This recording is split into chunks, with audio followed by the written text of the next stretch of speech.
So, hello friends. Now we are going to discuss the next previous year's questions. Uh,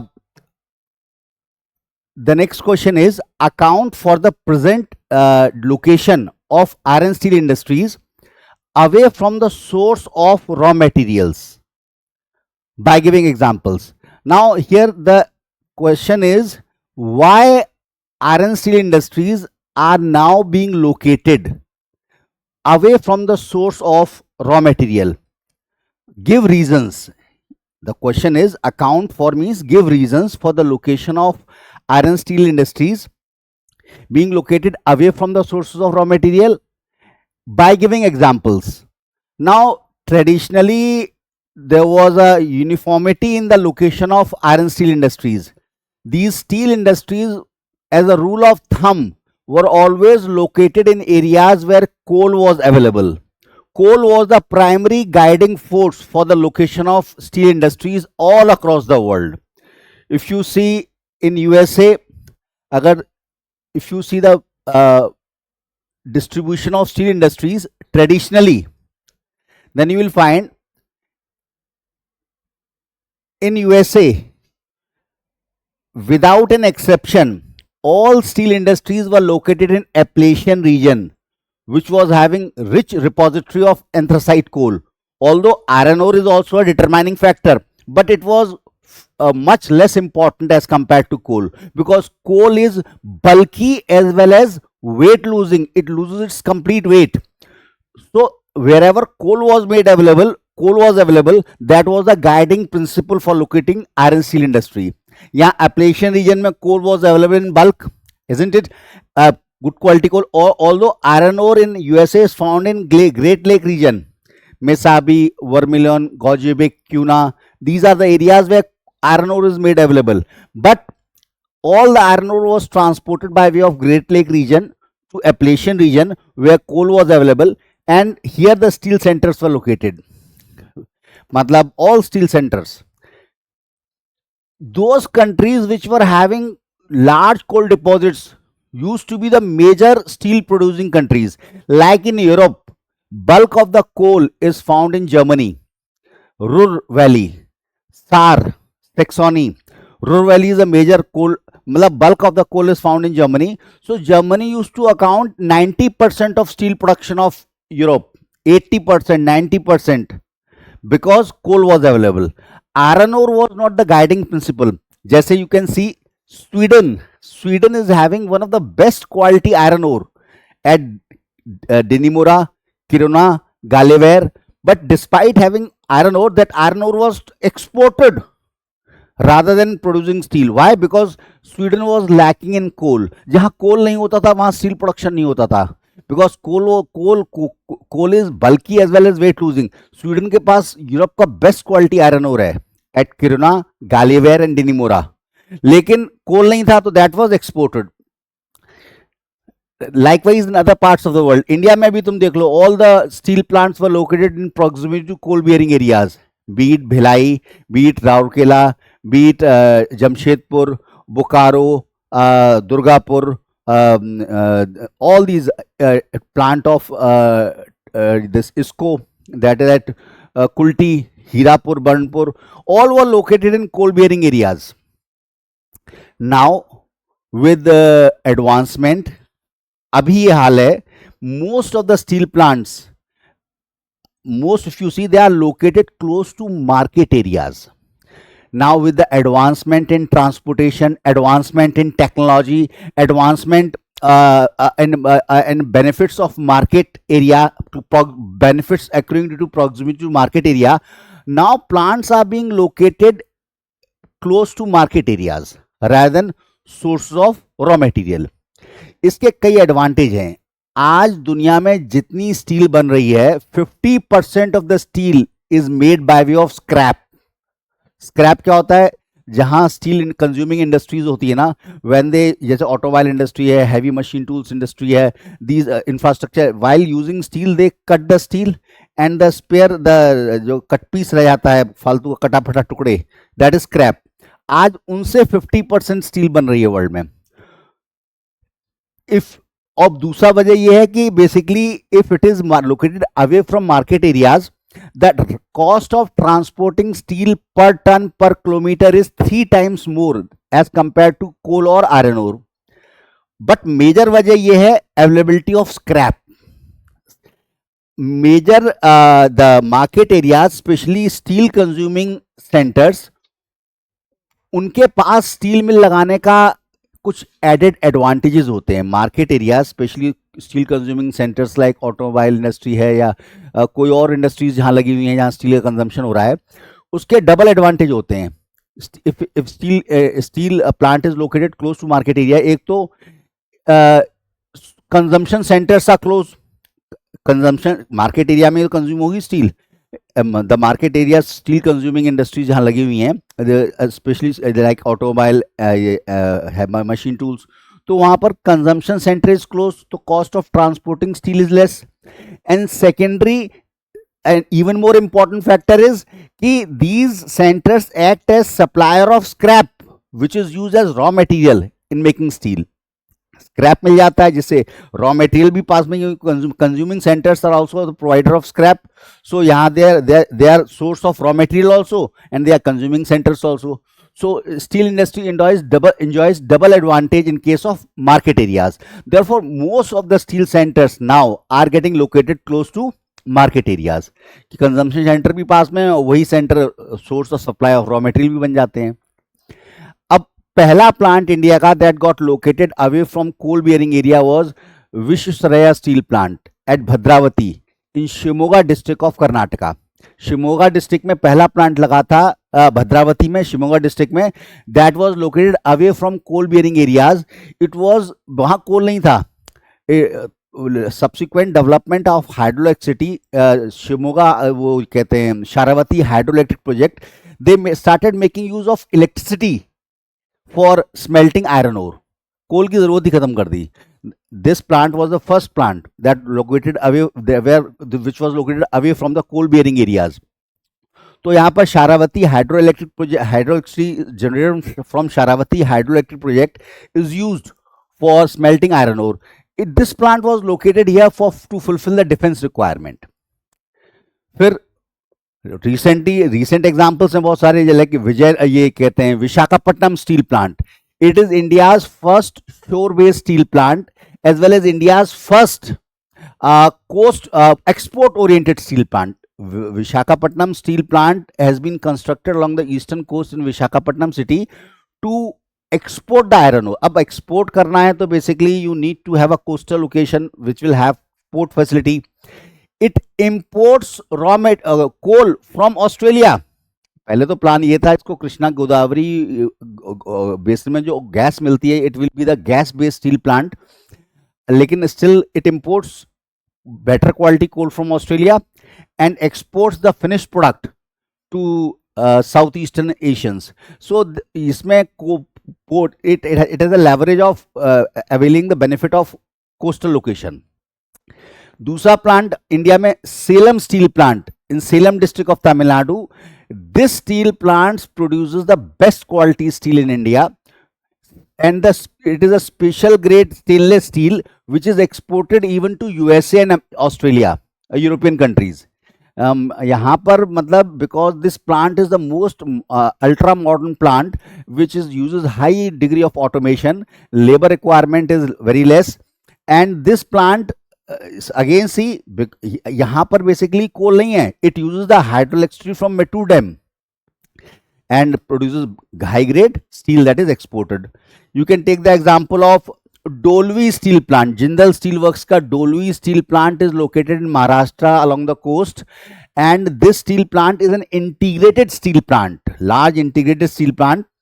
it imports its raw material, being coastal location, it imports the raw material, and it is having modern technology, to utilize modern technology, and it is located close to the steel consuming centers. मतलब इसके raw material भी import करता है और वहाँ जो industries हैं, it is located in proximity to them, and it provides steel to those consuming centers.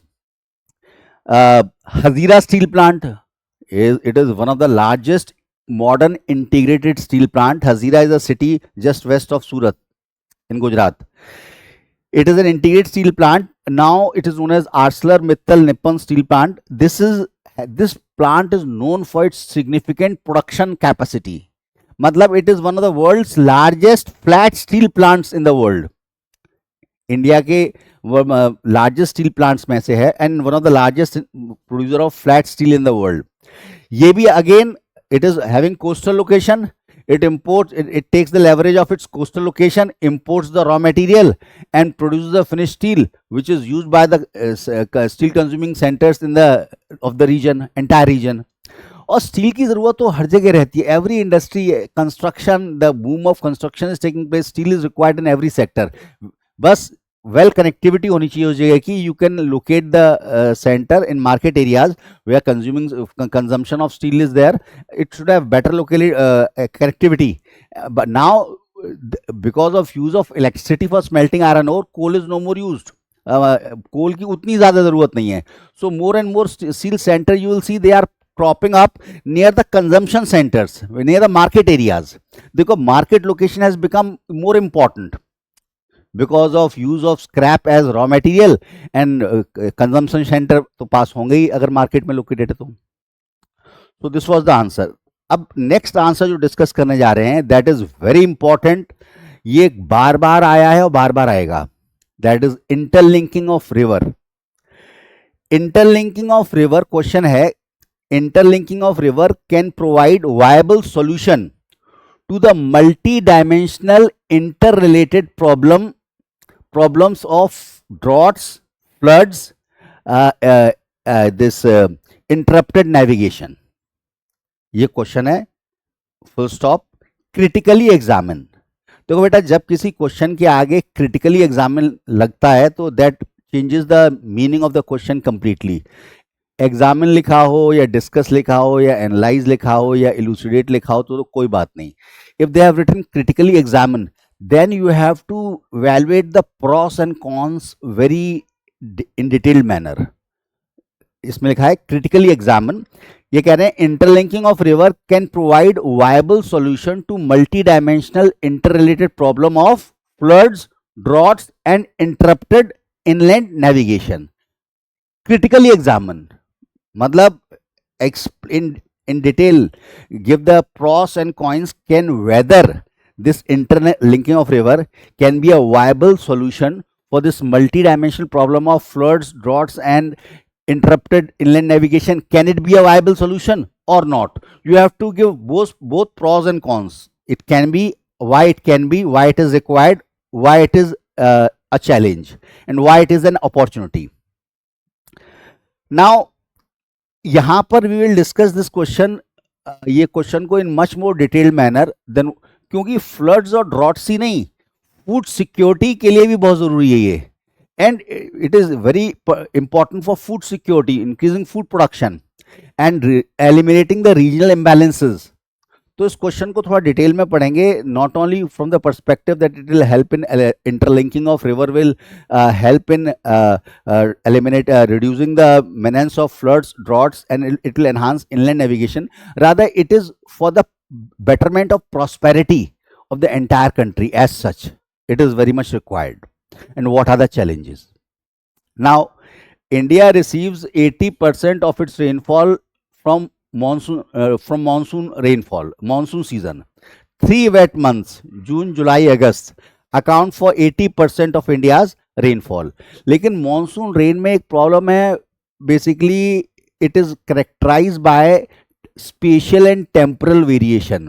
That is, it is uncertain. The uncertainty in rainfall occurrence is a serious problem. किसी साल monsoon strong होती है, किसी साल monsoon week होती है, कभी कभी किसी जगह पानी ज़्यादा पड़ता है, कहीं कहीं पानी कम हो जाता है. Timing of rainfall also keeps on fluctuating. As monsoon rain is marked by extended dry spells and fluctuation in seasonal and annual rainfall pattern, so it creates a dilemma. मतलब मानसून में होता क्या है कि जहाँ मानसून रेन हैवी होती है वहाँ तो it is so heavy that every year it brings flash floods. Western coast पे, northern plains में, rivers having catchment area in Himalayan region, basically it rains heavily in 3 wet months और बाकी साल it is dry. So the uncertainty in rainfall occurrence is a serious problem for the country, that is temporal and spatial variation. And monsoon rain is marked by extended dry spells and fluctuation in annual and seasonal rainfall. Most part of the country are facing deficit rainfall. अभी एक study हुई है for last 100 years, ज़्यादातर parts में rainfall decrease हो रही है, but they are subjected to large variations. कहीं रेनफॉल बहुत ज्यादा होती है, कहीं रेनफॉल बहुत कम होती है, लीडिंग टू फ्लड्स और ड्रॉट्स. नाउ खास तौर से ड्राई समर सीजन में in the months of March, April, May, most part of the country, the surface water and the groundwater is very low. मतलब समर सीजन में, dry summer season में rivers dry up, ground water level goes down, the availability of water for agriculture, industry और drinking purpose is becomes critical. Condition becomes critical. Dry lean season में the surface water and ground water both are to the lowest level. कुछ parts तो country के ऐसे हैं which do not have enough water even for raising a single crop.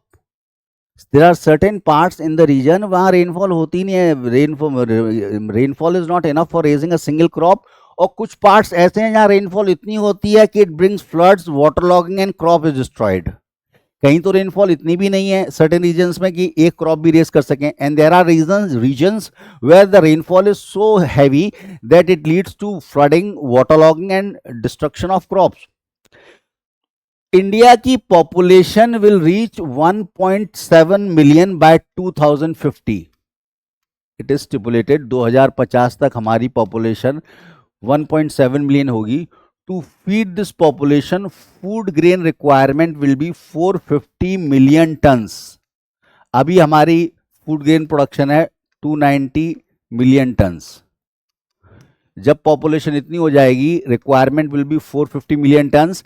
And to produce this food grain, irrigation potential of the country has to be increased to 160 million hectare. हमें अपना irrigation potential 160 million hectare तक बढ़ाना पड़ेगा. With present level of resources, without going for interlinking of river, with the present by utilizing all the possible means of irrigation, abhi the irrigation potential is 140 million hectare. मतलब अभी using all the possible existing sources of irrigation, the maximum area that can be irrigated is 140 million hectare. That is 45% of net zone area is having irrigation facilities. लेकिन अगर हमें food requirement meet करनी है 2050 तक, then this irrigation potential has to be raised to 160. This cannot be done without interlinking of river. It's not possible. Sources नहीं है हमारे पास. तो और दूसरी बात, जहां एक तरफ Ganga and Brahmaputra cause recurring floods in UP, Bihar, West Bengal, Assam, वहीं there are large areas in the states of Telangana, in the states of Andhra Pradesh, Karnataka, Tamil Nadu, Gujarat, Rajasthan, that face recurring droughts. एक तरफ तो नॉर्दर्न स्टेट्स हैं, ये UP, Bihar, West Bengal and UP, Bihar, West Bengal and Assam, जहाँ गंगा ब्रह्मपुत्रा फ्लड्स लाती हैं. वहीं दूसरी तरफ द पेनिनसुलर स्टेट्स हैं, कुछ जैसे गुजरात, राजस्थान को छोड़ के बाकी सारे पेनिनसुलर ही हैं. Gujarat, Rajasthan, this Telangana, Andhra Pradesh, Karnataka, Tamil Nadu, that face recurring droughts. अब the most effective means to contain recurring floods, droughts, enhance irrigation and inland navigation, the best option is inter-basin water transfer. That is transfer of water from water surplus basin to water deficit basin. That would eliminate, that would bring about, reduce the regional imbalance in water availability. तो सबसे बढ़िया means यही है कि अगर floods को कम करना है, ड्रॉट्स को कम करना है, इनलैंड नेविगेशन को इम्प्रूव करना है, इरिगेशन पोटेंशियल बढ़ाना है, तो best possible is transfer this water from water surplus river basins to water deficit river basins. कुछ रिवर्स हैं जो वाटर सरप्लस हैं, जैसे Ganga. Brahmaputra, and their northern tributaries coming from Himalayas. Northern tributaries in rivers की गंगा, ब्रह्मपुत्र और इनकी northern tributaries. Peninsula में है Godavari, Mahanadi are water surplus river basin. Rivers flowing from the western ghats, westward flowing rivers from western ghat are water surplus.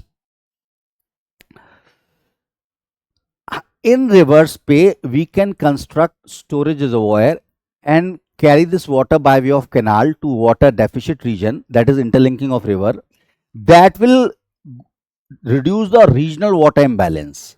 अगर हम इन जो water surplus rivers हैं इन पे storage reservoir बना के by way of canal we connect them to water deficit river basins, then regional water imbalance can be reduced and many benefits of additional irrigation potential created, increased supply of water for industrial and domestic use, hydropower generation, inland water navigation, apart from reducing the ferocity of floods and droughts. मतलब floods और droughts तो कम होंगे ही, लेकिन इसके अलावा बहुत added benefits हैं वो अक्रू होंगे. तो यही देखते हुए 2002 में सुप्रीम कोर्ट ने डायरेक्टिव दिया गवर्नमेंट ऑफ इंडिया को कि भाई अगले इन 2002 supreme court directed the government of India that complete the interlinking of river in next 12 to 15 years. Supreme court ने कहा. In response to this directive of Supreme Court, Government of India set up a task force to conduct ecological, economic and social feasibility study. Technical group बनाया उन्होंने, एक task force बनाई to study the feasibility of this gigantic project कि मतलब technically, economically, ecologically, socially ये क्या viable रहेगा.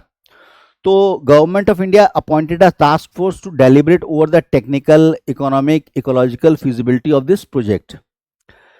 Since 2015 government of India has implemented this project of interlinking of river in several segment. 2015 से गवर्नमेंट ने implement करना शुरू कर दिया. Implemented river interlinking project in several segment, जैसे Godavari Krishna link, Polavaram project, Ken Betwa link. Godavari is water surplus, Krishna river is water deficit. So water is transferred from Godavari to Krishna. Ken is water surplus, Betwa is water deficit. Ken Betwa link project, this has been completed.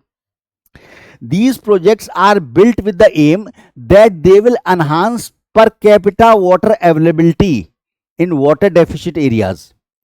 इससे per capita water availability will increase. The Godavari Krishna linking project envisages that area twice the size of Andhra Pradesh will receive extra water for irrigation. Godavari Krishna project है, इससे मतलब आंध्र प्रदेश के size का twice area will receive extra water for irrigation, लेकिन this will also involve displacement of 15 lakh peoples. ये caveat है साथ में. ऑल्दो पहले भी हमने बहुत सारे इंटरलिंकिंग प्रोजेक्ट्स किए हैं और they are successful, they are phenomenal success. उनका economic, social and ecological result भी अच्छा रहा है, लेकिन those projects were limited to adjoining rivers और एडजॉइनिंग एरियाज. अब जो हम एनविजन कर रहे हैं वो एक कंट्री लेवल पे इंटरलिंकिंग है, लेकिन फिर भी as a support to this we can cite the examples of those projects, interlinking projects that have been already implemented and they are a great success, like Periyar river project. Periyar river project started in 1895. 1895 में शुरू हुआ था to transfer the water of Periyar basin to Vaigai basin. Vaigai river is water deficit. Periyar river, if you see this, they basically, Periyar is west flowing river, Kerala में है, और Vaigai is east flowing river, और बीच में western Ghats हैं. इसमें 1800 metre का एक tunnel बनाया गया and this Periyar water was diverted to Vaigai water. Periyar originates from western ghat. Periyar river flows westward. Vegai river flows eastward in Tamil Nadu. Vegai is in Tamil Nadu, Periyar is in Kerala. But Periyar river originates from the western Ghats along the border of Tamil Nadu and Kerala. So in mountains के across 1800 meter का एक tunnel was constructed, and this water of Periyar was diverted to basin of Vegai river. So this project is one of the most outstanding endeavors of 19th century in trans basin diversion. मतलब बहुत ही उस जमाने में ये हमने 1800 metre का tunnel we cutting across the western Ghat and connecting transferring the water of Periyar river basin to Vegai river basin. So it was an outstanding project, and still it works. Still it provides water to water deficit Vegai river. इसके अलावा Parambikulam Aliyar river project. Parambikulam, again it is a interstate multi-purpose project that was completed in 1960. Parambikulam Aliyar river project. It was completed in 1960. It is an interstate project, multi-purpose project with the mutual agreement of Tamil Nadu and Kerala. Parambikulam Aliyar project में क्या है? 3 west flowing rivers of Kerala. Water has been transferred from the 3 west flowing rivers of Kerala to Kaveri basin, especially to provide water for the drought-prone Coimbatore region. मतलब Parambikulam Aliyar project में तो 3 waste flowing rivers हैं, उनका पानी Kaveri basin में, the water has been transferred to Kaveri basin, specially this Coimbatore region to Kaveri basin for irrigating drought prone areas in Coimbatore district. It is successful, wonderful. Kurnool Kadapa canal project, यहाँ पर water has been transferred from Krishna river to Pennar basin. It is functioning very well. Telugu Ganga river project, this meets the water supply of Chennai metropolitan area, as well as it irrigates large area in drought prone Rayalaseema. It is successful. और huge project Ravi Beas Sutlej Indira Gandhi canal project. Ravi Beas Sutlej से पानी Indira Gandhi canal में transfer किया गया है. Basically it is a big project. Basically यहाँ Harike barrage, यहाँ Beas meets with Sutlej, यहाँ से हरीके बैराज से इंदिरा गांधी कैनाल लिया गया है, and it irrigates extensive arid regions of Rajasthan. Phenomenal, wonderful project, wonderful socio-economic impact, wonderful ecological impact.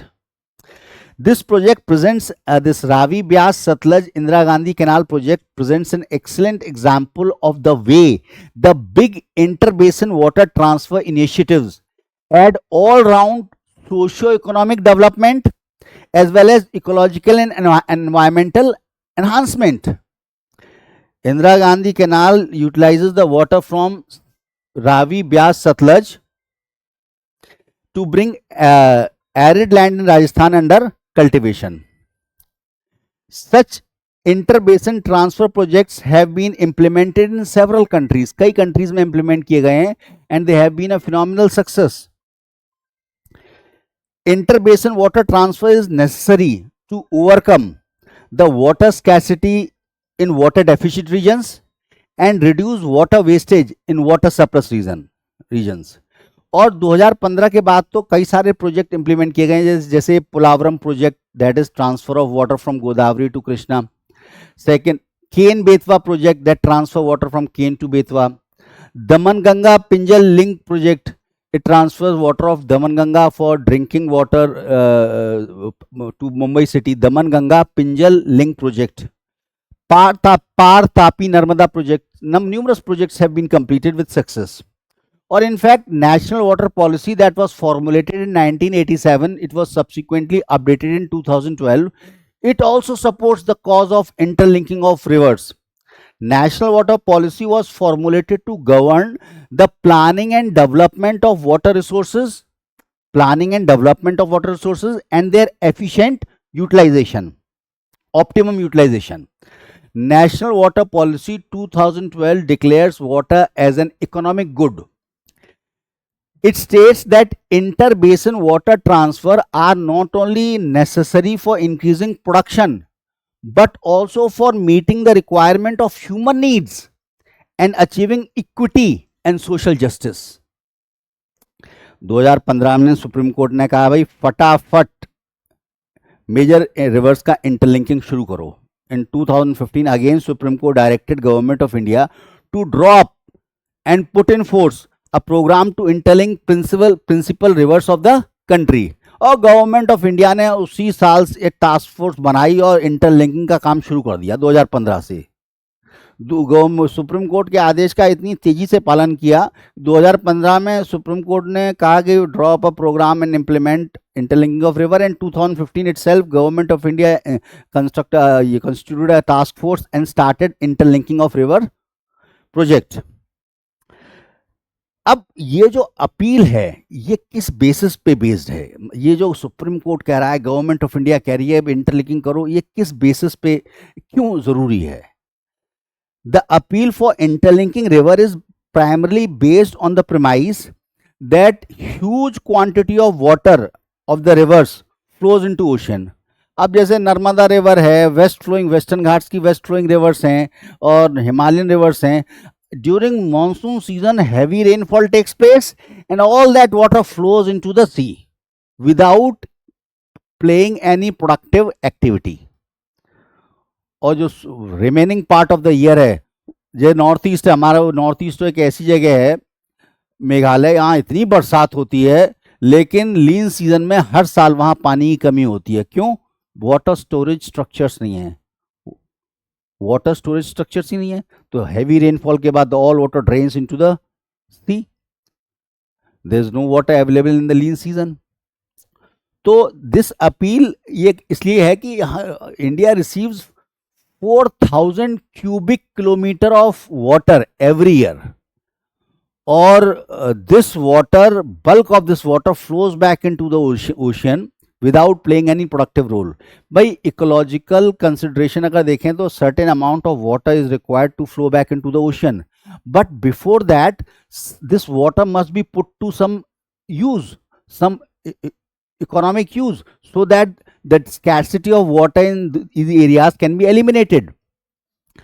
तो ये कहते हैं if this water that flows back into the sea, if this surplus water basins are connected with water deficit basins, this may be there may be enough supply for water for deficit regions. ये interlinking of river के लिए जो support कर रहे हैं इस premise पे कर रहे हैं कि ये जो पानी सरप्लस समुद्र में बह जाता है, if storage reservoirs are created on the water surplus river basins and they are connected by way of canal to water deficit regions, that is interlinking of river, then enough water, there may be enough supply of water for deficit regions. दूसरे level पे अगर country की reverse को interlink कर दिया जाएगा, then all these areas just like roads and railways, this canal network of mesh of network of canals will promote national integration. If water bodies are interconnected, that will also promote national integration and fair and equitable sharing of countries' water wealth. All the water deficit regions will be able to amply make use of this water. They will be no more deprived of this right. अब देखो, in states of Punjab, Haryana, Rajasthan, Gujarat, Tamil Nadu, even in the monsoon season, crops cannot be grown without irrigation. इतनी कमी है पानी की कि monsoon season में भी पंजाब, हरियाणा, राजस्थान, गुजरात और तमिलनाडु के कई ऐसे एरियाज हैं कि monsoon season, even in the monsoon season you can not go for agricultural acres without irrigation. और पूरे देश में during March, April, not March, April, this November to June, November, December, January, February, March, April, May up to June, मतलब पूरे country में water is in short supply. भाई rainfall कब होती है? June, July, August. That is June, July, August are the major monsoon season, rainfall होती है. फिर सितंबर में थोड़ी मान लो, नवंबर से लेके जून तक पूरे कंट्री में without irrigation agriculture is not possible. और इरिगेशन के लिए पानी होना चाहिए, जहां पानी होता है वहां तो कल्टीवेशन होता है, crop intensity increases, crop productivity, land productivity increases, and basically food surplus is there. और जहाँ water is not available, those areas can't go for agriculture. As a result, agriculture intensity, agriculture efficiency, and agriculture productivity of the country remains low. अभी तक हम क्या करते हैं country wise? So far, the water imbalances have been met by water capturing technologies. Water capturing technologies क्या है? Such as constructing water harvesting infrastructure. Water harvesting infrastructure बना लिया और during monsoon season surplus water को store कर लिया, and the same water is use during the lean season. Water मतलब अभी तक water imbalances have been met by water capturing technologies, that is constructing water harvesting structures to store surplus water of monsoon season to be used in lean season, dry season. That is the strategy we follow. कुछ areas तो ऐसे हैं जैसे तमिलनाडु, जहां surface water has potential has been exhausted. वहां पर surface water का जितना पोटेंशियल था पूरा यूज कर चुके हैं। सम एरियाज जैसे Tamil Nadu have exhausted surface water potential. In several parts of the country, the possibility of constructing water storage structure is limited. बना ही नहीं सकते। In those areas, groundwater is being used on a large scale by different sectors, and groundwater table is under severe stress. So under these conditions, the scope for exploring water is very limited. In many areas, the problem is to check expansion and contain the rate of exploitation of surface and groundwater resources. Government ये देखती है कि expansion ना हो, because already surface and ground water resources are tap to their full potential. तो in numerous areas जहाँ basically the problem is to check, explore तो कर ही नहीं सकते वाटर, मतलब गवर्नमेंट इज चेकिंग कि ग्राउंड वाटर और सरफेस वाटर का ज़्यादा एक्सप्लोइटेशन ना हो, because beyond a limit it is detrimental to ecological health. Considering this, river interlinking is seen as a way out to solve this multidimensional problem. लेकिन interlinking के against भी कुछ point हैं, जरूरत तो है ही हमको, there is no doubt about it. India desperately needs enhance irrigation potential. India needs to connect water surplus basins to water deficit basins to reduce the ferocity of floods, to reduce the ferocity of droughts, and to enhance inland water navigation. And basically this will also enhance agriculture productivity, the wealth, and it will enhance the share of per capita availability of water in drought prone area, in water deficit basins will increase. लेकिन इसके कुछ question mark भी हैं कि whether it is feasible, ecologically feasible, or it may lead to devastation in ecology. Deeper examination of river interlinking raises numerous questions. भाई river interlinking project basically इस premise पे based है कि हमारे पास कुछ ऐसी रिवर्स हैं जहां वाटर सरप्लस है. We are having certain river basins that are water surplus, and we have the technical expertise by way of engineering. By way of engineering, we can physically transfer this water from surplus basin to water deficit basins. Economically, this can be done without causing economic, social or ecological adverse impact. इस premise पे interlinking based है. Interlinking is primarily based on the presumption that large surplus basins exist in India, and in terms of physical engineering, this interlinking can be performed, rivers can be connected economically without causing any adverse impact on without causing any adverse social, economic or ecological impact. अब यहाँ पर जो ecological जो environmentalist हैं और geologist हैं, they have cautioned, criticizing the interlinking of river mission of government of India. Leading geologists and environmental expert warned This move might significantly disrupt the rainfall pattern in India. India का rainfall pattern significantly disrupt हो सकता है, and that will be a great damage. अगर rainfall pattern change हो गया, timing of rainfall change हो गई, तो entire agriculture system will get disrupted. V. Rajamani, Emeritus Professor of JNU, reported that this interlinking of rivers will result in major disruption in marine ecosystem, and rainfall would be affected to such an extent that we would not be able to rely on monsoon. Rainfall pattern इतना बदल जाएगा कि monsoon पे जो अभी dependence है वो उस पर भी हम रिलाई नहीं कर पाएंगे. एक स्टडी कंडक्ट हुई थी आईआईटी चेन्नई और आईआईटी बॉम्बे इंस्टीट्यूट्स ने स्टडी कंडक्ट की, and they found that between 1901 to 2004, इन 100 सालों में there has been overall decrease in the amount of rainfall in the country. Rainfall of the country has decreased, thus reducing water storage even in water surplus basin, जिसकी वजह से water storage जो है water surplus river basins में भी कम हुआ है. It reported significant fall in rainfall in water surplus river basins.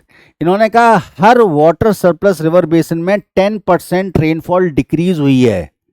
मतलब द वाटर सरप्लस बेसिन जिसके ऊपर हम भरोसा कर रहे हैं ट्रांसफर करेंगे, पास्ट 100 ईयर्स में rainfall has decreased in these water surplus river basins like Godavari, Mahanadi, Mahi, this Meghna, Brahmani, and many of the west flowing rivers from Western Ghats and east flowing rivers of the country, which are water surplus, have registered decrease in the rainfall by more than 10%. Only exception is Brahmaputra. Brahmaputra has not registered decrease in the rainfall. Baki all water surplus basins have registered a decrease of more than 10% in their river basin. अब ये बहुत बड़ा question mark है जो climate change के ऊपर लगाता है. क्लाइमेट चेंज में ये सजेस्ट किया गया था कि rainfall pattern will change because of climate change, but wet areas will get wetter and dry areas will get drier. लेकिन यहां तो उल्टा हो रहा है, wet areas are also receiving less rainfall. The rainfall decrease in surplus river basin contradicts the conventional perception that climate change phenomena results in wet areas getting wetter and dry areas getting drier. But यहाँ तो study उल्टा बता रही है, even the rainfall is decreasing water surplus basin. So there's a need. अब China ने 3 George's dam बना दिया, ह्यूज इकोनॉमिक प्रॉस्पेरिटी, इतना पानी समर इकट्ठा हो गया कि अर्थ की रोटेशन की स्पीड घट गई, उससे भी कहीं बड़ा एक और डैम बना रहा है. Yes, we feel compelled to copy cat China. लगता है वो कर रहा है तो हम भी करते हैं, लेकिन long term implications are not clear. और चाइना वैसे भी कोई डेमोक्रेसी तो है नहीं कि सारे इकोलॉजिकल इंप्लीकेशन वो सबको बता दे आकर के. उनका ग्लोबल टाइम्स है, भोंपू है उनकी सरकार का, तो कम्युनिस्ट पार्टी की कहती है वही छापता है. तो वहाँ क्या इकोलॉजिकल चेंजेस आ रहे हैं उनको पता नहीं है. लोग बस देखते हैं चमत्कार को नमस्कार, मतलब ये बढ़िया है तो जो चमकता है वो दिखता है. हर चमकती चीज सोना नहीं होती. लॉन्ग टर्म इम्प्लीकेशंस में be adverse. So interlinking of river is both a challenge as well as opportunity. Segments में तो हम कर ही रहे हैं, लेकिन लार्ज स्केल पे जब हम करेंगे तो इसके इकोलॉजिकल इंप्लीकेशन में भी negative. So here country has to decide कि अगर नहीं करती है, if you don't go for interlinking of river, the regional imbalances are bound to crop up, and in near future you won't be able to feed our increasing population. And if you go for it, it may lead to major ecological disaster. So government need to have technical feasibility studies की अच्छे से करे, and we need to go for interlinking of river only to that extent that it may not lead to long-term ecological disaster. Future generation may not be devoid of this environmental prosperity, and we cannot leave this untouched, because without this, the survival of the nation would be at stake. So that was the question. इसमें केवल floods और droughts और interlinking of river नहीं, ये पूरी हमारे nation की existence का सवाल है. Interlinking of river is very necessary it is almost indispensable, but the ecological implication cannot be outrightly ignored. Okay, friends, so we'll continue the discussion.